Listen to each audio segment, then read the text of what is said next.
સમાન, કોઈ દિવસ છે એ કરપ્ટ ન થાય, બગડે નહીં, એમાં કરપ્શન નથી. જ્યારે પણ તમે જુઓ, તમારો હેતુ તમે જુઓ તો એ શુદ્ધ જ છે, પ્યોર છે, સમાન છે, કોઈ દિવસ બગડતો નથી. અચ્છા, અહીંયા જુઓ ત્યારે હું હંમેશા પોતાને સુખી કરી શકું છું, હું હંમેશા બીજાને સુખી કરી શકું છું. અહીંયા શું જોવો છો? અહીંયા જ્યારે તમે આન્સર આપ્યો ત્યારે શું વિચારીને આન્સર આપ્યો? હું આ હેતુ જોયો અને ઓલું દેખાડું ત્યારે એની ઉપર ફોકસ થતું હોય તો કરજો જ્યારે અહીંયા આવું ત્યારે. અહીંયા જે આટલા 4 પ્રશ્નો છે એના જવાબ આપ્યા ત્યારે આપણે પોતાનો શું જોયો? હેતુ. કે મારો હેતુ ખરાબ નથી સર, હું બીજાને છે એ સુખી જ કરવા માંગુ છું, પોતાને સુખી કરવા માંગુ છું. અહીંયા જોઉં છું ત્યારે તો હું બીજાનો શું જોઉં છું? અહીંયા જ્યારે હું મૂલ્યાંકન કરું ત્યારે હું એની યોગ્યતા જોઉં છું. યોગ્યતા એટલે કરી શકવાની ક્ષમતા. જેમ કે અહીંયા લખ્યું, હું હંમેશા બીજાને સુખી કરી શકું છું. તો એમાં પ્રશ્ન છે, શું કામ? તો કે મેં મારી યોગ્યતા જોઈ. નહીં કરી શકું, મારી યોગ્યતા જ નથી. લાખ કોશિશ કરું પણ મારી યોગ્યતા નથી, તો હું કરી શકતો નથી. હવે આમાં ગડબડ ક્યાં થાય છે? તો કે આપણે પોતાનું ઇન્ટેન્શન જોઈએ અને એને ઇન્ટેન્શન જ માનીએ છીએ, હેતુ જ માનીએ છીએ કે હું બીજાને સુખી કરવા માંગુ છું. પણ જ્યારે બીજાનો જોઈએ ત્યારે શું થાય? તો કે બીજાનો જોઈએ યોગ્યતા, અને યોગ્યતાને માની શું લઈએ? હેતુ. એટલે કે ધારો કે હું છે એ કોકે મને સમય આપ્યો કે 10 વાગે ભાઈ આપણે અહીંયા નવદીપ સ્કૂલમાં જવાનું છે, કાં તો કે જીવન વિદ્યાની શિબિર છે, અને તમે રસ્તા ઉપર એની રાહ જોઈને ઊભા છો અને એ 10ના 10:30 થયા, 10:30ના 11 થયા, તો એ આવ્યો નહીં. હવે તમે એના વિશે શું વિચારો? તો કે એ આવવા જ નહોતો માગતો. શું એના હેતુ? એ આવવા નહોતો માગતો એ શું છે? એની યોગ્યતાની કમી. એ સમજી નથી શકતો કે કોઈ જગ્યાએ જવાનું છે, એની પ્રાયોરિટી શું છે, કેટલું જરૂરી છે, કેટલું મહત્વનું છે. તો એની યોગ્યતાની કમીના કારણે એ સમયે આવી નથી શકતો. પણ હું એ યોગ્યતાને માની શું લઉં છું? હેતુ. એ આવવા જ નથી માગતો, એ આવું જ કરે દર વખતે. હવે સેમ આપણા કેસમાં આપણી કોઈક રાહ જોવે છે, 10 વાગ્યાનો સમય આપ્યો છે અને આપણે 10ના 10:30, 10:30ના 11, 11ના 12 થયા અને આપણે સમયે જતા નથી. ત્યારે આપણે પોતાના માટે શું વિચારીએ છીએ? હું સમયે જઈ શક્યો નહીં. શું કામ? તો કે એનું લાંબુ કારણ હોય મારી પાસે, કારણોનું આખું લિસ્ટ હોય. હું સમયે જઈ શક્યો નહીં. કાં તો કે મારે બીજું અગત્યનું કામ આવી ગયું, મારી ગાડીમાં પંચર થઈ ગયું, XYZ ગમે. પણ બીજો કોઈ સમયે નથી આવતો તો આપણે શું વિચારીએ છીએ? તો કે એ આવવા જ નથી માગતો, એનો હેતુ જ નથી. દાખલા તરીકે આપણા ઘરે કોઈ મહેમાન આવે, આપણે છોકરાઓને કીધું હોય પાણી ભરવાનું, પાણી ભરીને આવે અને રસ્તામાં ધારો કે પાણીનો ગ્લાસ છે એ પડી જાય, તો આપણે શું કહીએ? આનું દર વખતે આવવું હોય, કેટલી વાર શીખવાડ્યું, દર વખતે આને પાડી જ દેવો હોય. એટલે આનો ગ્લાસ પાડવો હોય તો એ ગ્લાસ લીએ, પછી એમાં પાણી ભરે, પછી ટ્રેમાં રાખે અને એ ટ્રેમાંથી રસ્તામાં પાડે. ત્યાં ગોળે ભરીને જ પાડી દેવાય, પાડવો જ હોય તો. એટલું મોટું શું કામ પ્રોગ્રામ કરવો જોઈએ? પણ એ પાડી દે છે અથવા તો એનાથી પડી જાય છે. શું કામ? કાંઈ પણ યોગ્યતાની કમી છે, એની ધ્યાનની કમી છે, એના કારણે એ નથી કરી શકતો. પણ આપણે શું માની લઈએ છીએ? એ કરવા જ નથી માંગતો. કેટલું શીખવાડ્યું એને પણ એ કરવા માંગતો નથી. અમે જ્યારે શિક્ષકો સાથે વાત કરીએ ત્યારે શિક્ષકોને યાદ કરીએ. ક્યારેક એ છોકરાઓની કોઈક વાત લઈને આવે, સાહેબ આને કેટલી વાર કલમનો ક શીખવાડ્યો, પણ એ કરતો જ નથી, કરવો જ નથી માંગતા. આ શું થયું?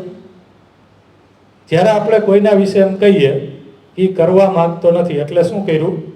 આપણે એના ઇન્ટેન્શન ઉપર જ શું કર્યો? ડાઉટ. હેતુ જ તમે એનો નકારી કાઢ્યો, ડાઉટ કર્યો. ખરેખર હેતુનો પ્રોબ્લેમ છે. હેતુ તો બધામાં કેવો હોય? સારો જ હોય, પણ યોગ્યતાનો પ્રોબ્લેમ છે, યોગ્યતાની કમી છે. અમે ગમે ત્યારે અહીંયા સ્કૂલમાં કંઈક ફંક્શન કરીએ, આપણે સમય આપ્યો છે વર્કશોપનો, કેટલા વાગ્યાનો? 11 વાગ્યાનો. 11 વાગ્યા કેટલા હોય અહીંયા?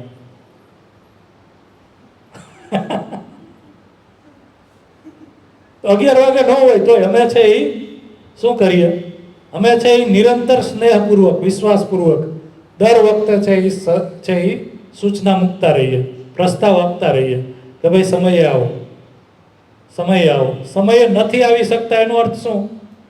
જો અમે એવું વિચારીએ એ આવવા જ નથી માગતા, સાલા ખરાબ માણસો છે, આવવા જ માગતા નથી, તો શું થાય? હેતુ ઉપર જ ડાઉટ કર્યો, એને જ કીધો હેતુ ઉપર ડાઉટ કર્યો, એને જ કીધો અવિશ્વાસ. હવે સમજાણું? વિશ્વાસની સાથે કઈ રીતના જોડાય છે? જ્યારે હું મારા સંબંધીના હેતુ ઉપર જ ડાઉટ કરું છું, શંકા કરું છું, એને જ કીધો અવિશ્વાસ. એ મને સુખી કરવા માંગતો જ નથી, સમૃદ્ધ કરવા માંગતો જ નથી, ત્યારે જ મારો અવિશ્વાસ એની ઉપર ચાલુ થઈ ગયો. ખરેખર છે એ તમે અહીંયા મોડા આવો છો તો તમારા હેતુમાં કોઈ ડાઉટ નથી. જ્યારે પણ તમે મોડા આવો ત્યારે સતત છે એ વિશ્વાસ બનેલો છે. શેની ઉપર? તો કે તમે મોડા આવો છો એનો અર્થ કે યોગ્યતામાં પ્રોબ્લેમ છે. કોઈ પણ કારણસર તમને અહીંયા સમયે આવવાનું વરીયતા, પ્રાયોરિટી, પ્રાથમિકતા આવી નથી કે આ મહત્વનું છે, એ ખ્યાલ નથી. જીવન સાથે એનું સુખ અહીંયા આવવાનું જોડાણું નથી, એટલા માટે કોઈ પણ કારણસર છે એ તમે સમયે આવી શકતા નથી. તો અમે જ્યારે જોઈએ છીએ કે તમે સમયે નથી આવતા, જેટલા પણ લોકો નથી આવતા, ત્યારે શું નક્કી કરીએ છીએ?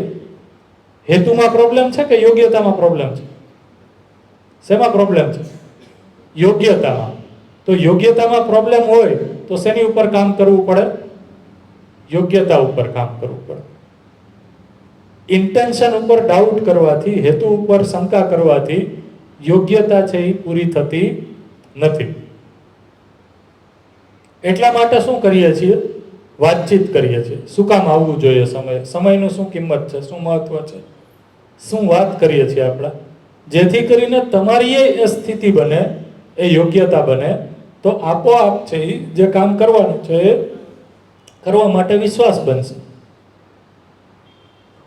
તો જે લોકોની યોગ્યતામાં એક સ્થિતિ બની ગઈ છે સમયે આવવાની, તો સમયે આવી શકે છે, એની ઉપર વિશ્વાસ બની શકે છે. એટલા માટે જ આપણે કોઈ વ્યક્તિને કહીએ છીએ કે મને તારી ઉપર વિશ્વાસ છે. શું કામ? તો કે આપણે જે યોગ્યતાનું એનું આકલન કર્યું છે એ હંમેશા એ યોગ્યતા ઉપર ખરો ઉતરે છે. એટલા માટે આપણે એને કહીએ છીએ કે હું તારી ઉપર વિશ્વાસ કરું છું. આને જ કીધું વિશ્વાસ. શું શેને કીધું વિશ્વાસ?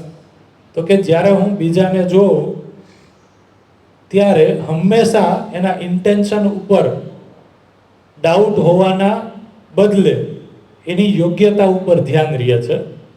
જો એની યોગ્યતા ઠીક ન હોય તો હું શું કરું છું? હું એનો સંબંધિત છું, એની યોગ્યતા ઠીક કરવા માટે કામ કરું છું. દાખલા તરીકે તમારું બાળક છે એ નાનું હોય, હજી 1 વર્ષનું નથી થયું,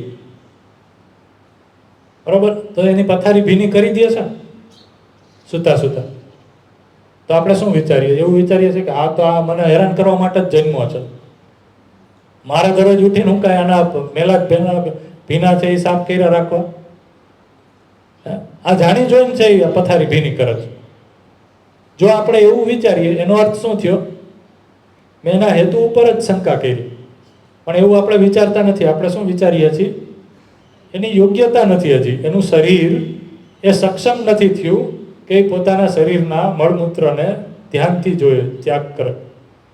એટલા માટે હું શું કરું છું, પોતાની અંદર ધીરજ રાખું છું અને મને ખ્યાલ છે કે એની યોગ્યતા ઉપર હું કામ કરીશ. જેમ એની ઉંમર વધશે, આપણે બાળક હારે વાત કરીએ ને, પછી 1 વર્ષનું થાય, 1.5 વર્ષનું થાય, 2 વર્ષનું થાય, ત્યારે આપણે ધીમે ધીમે ધીમે ધીમે વાતચીત કરી અને એની યોગ્યતા વધારીએ છીએ. અને જો 5 વર્ષનું થાય તો એ ભીની કરે પથારી, પછી આંખ લાલ કરીએ છીએ. કા તો કે હવે આપણે ધારી લીધું કે એની યોગ્યતા થઈ ગઈ છે અને છતાંય એ કરતું નથી. એનો અર્થ શું થયો? એનો હેતુ જ ખરાબ છે.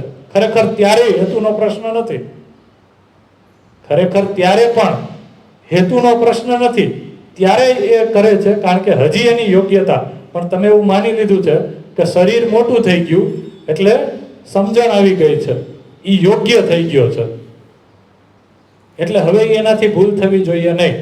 ખરેખર શરીર અને સમજણ ને કોઈ રસ્તો, કોઈ રિલેશન છે? આપણું શરીર મોટું થઈ જાય એમાં આપણે સમજુ થઈ જાય છે? હે? સમજુ વ્યક્તિ છે એ વ્યસન કરે? સમજુ વ્યક્તિ છે એ ગમે એ ખાઈ લે?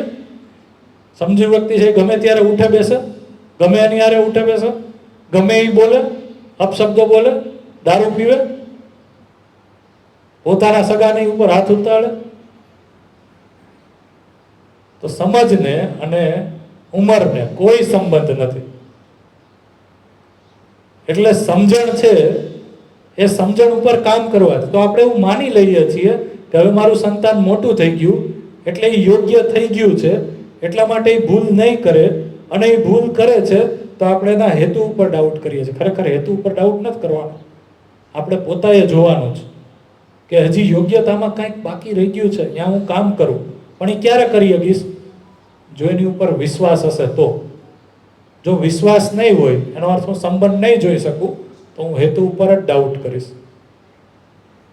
અને આ જ કરીએ છીએ આપણે. કેટલા આપણા સંબંધો છે અહીંયા, બધા તમે સંબંધો લખાવ્યા ને, આમાંથી કેટલા એવા સંબંધો છે જેના વિશે તમે કહી શકો કે મને ક્યારેય એના હેતુ ઉપર ડાઉટ થતો નથી. હું અનકન્ડિશનલી, કોઈ શરત વિના એની સાથે જીવું છું, મને કોઈ એના હેતુ ઉપર ડાઉટ નથી. કેટલા એવા સંબંધો છે જેમાં આપણે કહી શકીએ કે મને એની ઉપર વિશ્વાસ છે કારણ કે મને એના હેતુ ઉપર ડાઉટ નથી. જેમ જેમ આપણે મોટા થઈએ છીએ એમ એમ આવા લોકોની સંખ્યા આપણા જીવનમાં વધતી હોય એવું લાગે છે કે ઘટતી હોય એવું લાગે છે? જે વિશ્વાસ જેટલા લોકો ઉપર આપણને હતો, રહેતો, એ જેમ જેમ ઉંમર વધે છે એમ એમ આ વિશ્વાસ પાત્ર લોકોની સંખ્યા જિંદગીમાં વધતી હોય એવી લાગે છે કે ઘટતી હોય એ લાગે છે? પેઢી દર પેઢી આ સંખ્યા આપણે જોઈએ સંબંધોમાં તો વધતી દેખાય છે કે ઘટતી દેખાય છે? ઘટતી દેખાય છે. આને આપણે વિકાસ કહેશું? આને આપણે વિકાસ કહેશું? શું આ શિક્ષણ લેવાથી, જે શિક્ષણ અત્યારે આપણે લઈએ છીએ, એ શિક્ષણ લેવાથી પોતાની અંદર વિશ્વાસ આવે છે કે વિશ્વાસ ધીમે ધીમે ધીમે ધીમે ગુમાવતા જઈએ છીએ? જેમ અત્યારનું શિક્ષણ લે છે એમ એમ વ્યક્તિ છે એ પરાધીન થતો જાય છે. જો જેની પાસે શિક્ષણ નથી ને એમ કહે છે ગમે એ કરી લેવું, કાંઈક કરી લેવું, કાંઈ કમાઈ લેવું એમ. ડિગ્રી વાળો વ્યક્તિ એમ કહે છે કે આ પર્ટિક્યુલર નોકરી ન મળે તો બીજું કાંઈ કામ કરવું નથી. વિશ્વાસ નથી. એને જ કીધું આત્મવિશ્વાસની કમી. તો આ વિશ્વાસ એટલે શું એને આપણે છે થોડુંક સમજાવે છે, હજી ઘણું બાકી છે.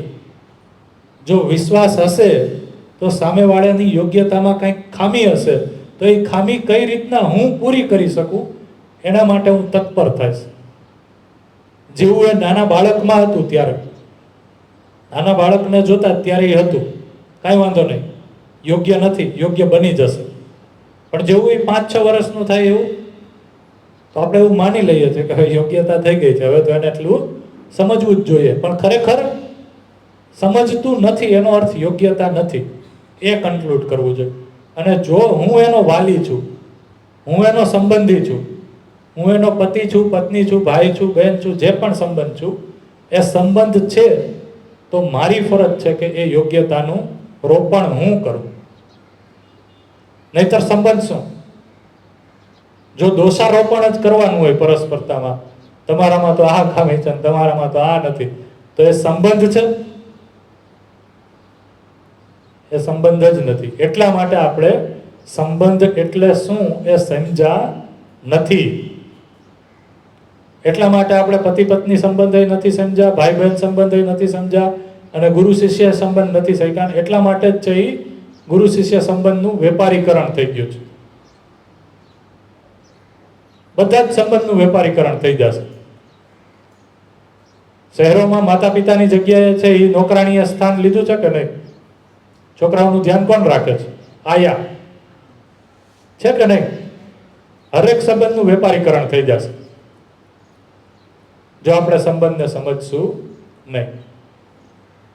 તો આજે છે એ આપણે વિશ્વાસ ઉપર અહીંયા સુધી વાત કરવાની હતી. જો આ સમજાઈ જશે, જો આને આપણે સમજી શકશું, તો પરિવારમાં આપણે લોકો સાથે વિશ્વાસપૂર્વક જીવી શકશું. અને સમજ્યા વિના ઉદ્ધાર નથી. આપણી અંદર વિશ્વાસ નહીં હોય તો આપણે આવનારી પેઢીમાં ને કઈ રીતના લાવી શકશું? થોડું કડવું લાગે એવું છે, પણ સત્ય હકીકત આ જ છે. અત્યારે તો કોઈ વ્યક્તિ આપણી સામે સ્માઇલ ન કરે તોય આપણો વિશ્વાસ છે એ ડગમગી જાય છે. એટલે આજે મને હરખાય બોલાવ્યો નહીં. તો તમારી અંદર કોઈ વિશ્વાસ નામની વસ્તુ છે કે નહીં? કે બહારથી જ આપણે ડિપેન્ડન્ટ છીએ? તો બહારથી જ આપણે નિર્ભર છીએ. એ જ નિર્ભરતા આપણે બાળકમાં રોપીએ છીએ. એટલે બાળક છે એ બહારથી કોઈ કેવી રીતના બોલાવે એના ઉપર ડિપેન્ડન્ટ છે, કોઈ વસ્તુ ઉપર ડિપેન્ડન્ટ છે, ઘટના ઉપર ડિપેન્ડન્ટ છે, પરિસ્થિતિ ઉપર ડિપેન્ડ છે, વ્યક્તિ ઉપર ડિપેન્ડન્ટ છે. પોતાનામાં આ વસ્તુને લઈને સ્વતંત્ર નથી. આને સમજવાની જરૂર છે. શું લાગે છે? આને સમજી ગયા એવું છે? જો આપણે 2 કલાક બેસી અને આટલી વસ્તુને છે એ જોઈ શકતા હોય તો શું આને વધારે સમય આપીએ તો ન સમજી શકે? શું બાળકને એજ્યુકેશનમાં આ વસ્તુ છે એ 20 વર્ષ આવીએ તો બાળક વિશ્વાસ સાથે ન જન્મી શકે? સોરી, ન જીવી શકે? જીવી જ શકે. એટલા માટે બાળકના એજ્યુકેશનમાં આ મૂલ્યલક્ષી શિક્ષણની પણ જરૂર છે. એટલા માટે એનો પ્રયાસ છે. અને પ્રયાસની સફળતા છે એ તમારી અને અમારી બેયના સહિયારા પ્રયાસ ઉપર ડિપેન્ડન્ટ છે. આ સમજાય છે? બસ, તો આટલી જ વાત છે. 2 કલાકમાં જો આટલું સમજાય શકતું હોય એક દિવસમાં, તો 6 દિવસ છે એ કન્ટિન્યુઅસ આવે વ્યક્તિ તો સમજાય જ શકે. ફક્ત પ્રોબ્લેમ એ છે કે સમજવાની વસ્તુ આપણને વ્યવસ્થિત શું હતી એ મળી નહોતી, અને એ વસ્તુ આચરણ સાથે કોઈ જીવતો હોય એવો વ્યક્તિ નથી. એટલા માટે અત્યારે શેરીમાં સારો ડોક્ટર, એન્જિનિયર, લોયર, વકીલ બધા જોવા મળે છે. એટલા માટે એની પ્રેરણા આપણે છોકરાઓને આપી શકીએ છીએ. પણ એક સોસાયટીમાં, એક શેરીમાં ઉત્તમ માણસ કોણ છે એ જોવા નથી મળતો. એટલા માટે એની પ્રેરણા કેમ આપશો? ભ્રષ્ટાચારીની જ પ્રેરણા આપીએ ને બીજી શું આપીએ? કૌભાંડકારીઓ જન્મે ને પછી શું થાય? એટલા માટે સફળતા એ છે કે એક યોગ્ય માણસ 20 વર્ષના એજ્યુકેશન પછી બહાર નીકળે, જેને જોઈને આપણા સંતાનને, બાળકોને એમ થાય કે મારે આવું બનવું છે, હું આવો બનવા માંગુ છું. એ ઉત્તમ આદર્શ આપણે છે એ સ્થાપિત કરી શકીએ. પૂરું થઈ ગયું. અને સૌથી પહેલા એ તમને જોવે છે મા બાપ તરીકે, પછી ગુરુને જોવે છે, પછી આસપડોશમાં જોવે છે. તો આ બધી જ જગ્યાએ આવા ઉત્તમ ચરિત્રવાળા, વ્યક્તિત્વવાળા લોકો એને ક્યાંક દેખાતા જશે તો એની અંદર વિશ્વાસ આવશે કે આવું તો જીવી શકાય. ગાંધીજી ખાલી ચોપડીમાં જ ન હોય. આ તો મારા શેરીમાં રહ્યા છે એક ગાંધીજી, એક સ્વામી વિવેકાનંદ છે મારા શેરીમાં રહ્યા છે, મારા ગામમાં રહ્યા છે. પણ જો ગામમાં નહીં હોય તો ચોપડીમાં જ રહી જશે. ચોપડીમાંથી બહાર ક્યારેય નીકળશે નહીં. બરોબર છે? પકડાય છે બધાને વસ્તુ. ત્યાં સુધીની તૈયારી, અને એ મારે પોતાને બનવું પડશે. બીજા ઉપરનું જવાબદારી થોપી શકીશ નહીં. એ ગાંધીજી કે સ્વામી વિવેકાનંદ કે ઉત્તમ ચરિત્ર મારી અંદર આવવું પડશે. બરોબર છે? કારણ કે મારો છોકરો તો મને જ જોવે છે 24 કલાક. તો આજે જેટલી વાત કરી છે એને થોડીક વાગોળો. જોવો એમાં ક્વેશ્ચન હોય એ ક્વેશ્ચનને લઈ આવો. આમાં ધારદાર ક્વેશ્ચન જોશો તો સમજાશે. આ કરવાથી નહીં સમજાય. એ તો પહેલા જ દિવસે મેં કહી દીધું હતું. બરાબર છે બધાને? કેટલો સમય થયો? આપણે દરરોજ તમે કારણ કે 11:30 આવો છો એટલે આપણે 1:30 વગાડીએ છીએ. એટલે આપણે તો સમય જ ચાલીએ છીએ. બાકી અમારો હેતુ તો એ જ હોય છે કે સમયે ચાલુ કરીએ એ જ સમયે શાર્પ જે વચન છે એ વચન ઉપર આપણે પૂરા ઉતરીએ. પણ યોગ્યતાની કમી છે બધાને. હેતુ તો તમારો સારો જ હશે, હું એવું માનું જ છું કે હેતુ તમારો સારો જ હશે, ખરાબ હેતુથી નથી આવતું. તો આજે જેટલી વાત કરી છે અતિ અગત્યની છે. કાલે ફરીથી આપણે સન્માન ઉપર વાત કરશું. સન્માનનો જ પ્રશ્ન છે. સાહેબ મને કોઈ પૂછતું નથી. ગઈઢાઓને પૂછે તો એ જ પ્રશ્ન છે, નાના બાળકોને પૂછે તો એ જ સન્માન માટે પૂછે છે, અને આપણને પૂછે તો એ જ પૂછે છે. તો સન્માન એટલે શું? જેમ વિશ્વાસને આપણે જોઈ શક્યા આમ સન્માનને આપણે સમજવાની પ્રયાસ કરશું. પણ કાલે થોડુંક છે આજે જે આ ચર્ચા કરી એ ફોટો છે એ ગ્રુપમાં મૂકશું. તમે લોકોએ કંઈક લખ્યું હશે એની ઉપર કંઈક વિચારીને આવજો. કાલે આપણે આશરે 1 થી 1.5 કલાક છે એ ચર્ચા કરશું, અને બાકીના છેલ્લા કલાકમાં છે આ 6 દિવસમાં તમને શું ઉપલબ્ધિ થઈ એ સ્વેચ્છાએ બોલવાનું છે. કોઈને એમ કહેશું નહીં તમે જ બોલો, ચાલો જેને જે બોલવું હોય એ. બરોબર છે? તો એ આપણે થોડી ચર્ચા કરશું. અહીંયા સુધી આપણે રાખીએ. બધાનો ખૂબ ખૂબ ધન્યવાદ, આભાર. આની ઉપર વિચારો, ચિંતન કરો, અને કાલે પાછા મળીએ. આવજો. કોઈને કાંઈ પ્રશ્ન હોય તો છેલ્લે હું અહીંયા બેઠો છું. 1 to 1 વાત કરવી હોય તો કરી શકે છે.